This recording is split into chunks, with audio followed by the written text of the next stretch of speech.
Шокирано. Вака се чувствувале малите медиуми откако го прочитале текстот во нацрт предлогот за измени на Законот за аудио и аудиовизуелни услуги. Од Сдруженијето Медија Објектив се согласуваат дека не смее да биде избришан членот 102 со кој се забранува финансирање јавни кампањи. Предлогот повторно ги става во нерамноправна позиција локалните и регионални медиуми. Оттаму додаваат дека ако државата има пари, може да создаде фонд за медиуми. Меѓутоа, денеска или пред некој ден излезе овој нацрт предлог кој што воопшто не го поддржуваме. На јавната седница која што беше организирана кај регулаторот, имав излагање каде што точно тоа го реков, дека нема да поддржиме било каква промена на членот 102.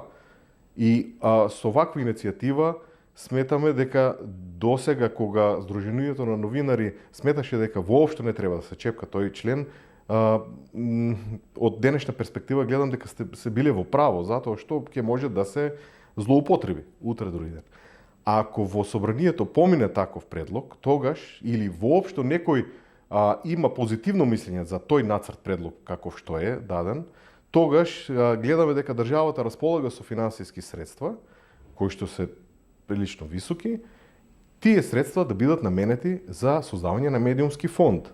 Во медиумски фонд, кој што ние сметаме дека треба да биде надвор од било какво одлучување, да се направи формула како ќе бидат распределувани и да се постават цели, конкретни цели што медиумите треба да исполнат за да користат тие средства од тој определен фонд. 4 милиони евра или и повеќе не се малку пари за медиумите за да можат некако да да кажем, да опстанат или да имат интерес да создаваат некакви содржини, некакви продукти.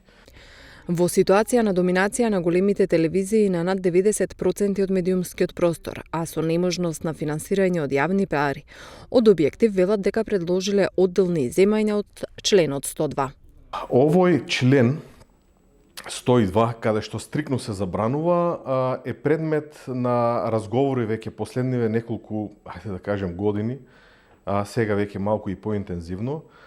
Од локалните и регионалните медиуми сметаме дека тој член треба да постои, меѓутоа да се иземат неколку работи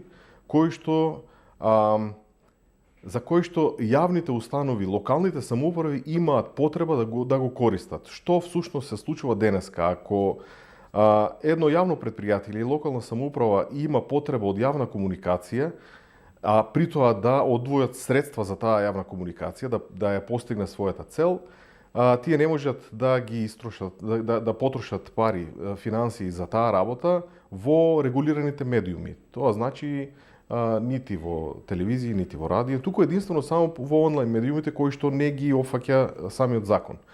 Ние предложивме неколку измени каде што да се иземат конкретни случаеви. Не смее да се повтори враќањето на државните пари во приватните медиуми, бидејќи е докажано дека оваа практика катастрофално ќе се одрази како врз новинарството, така и врз медиумскиот пазар.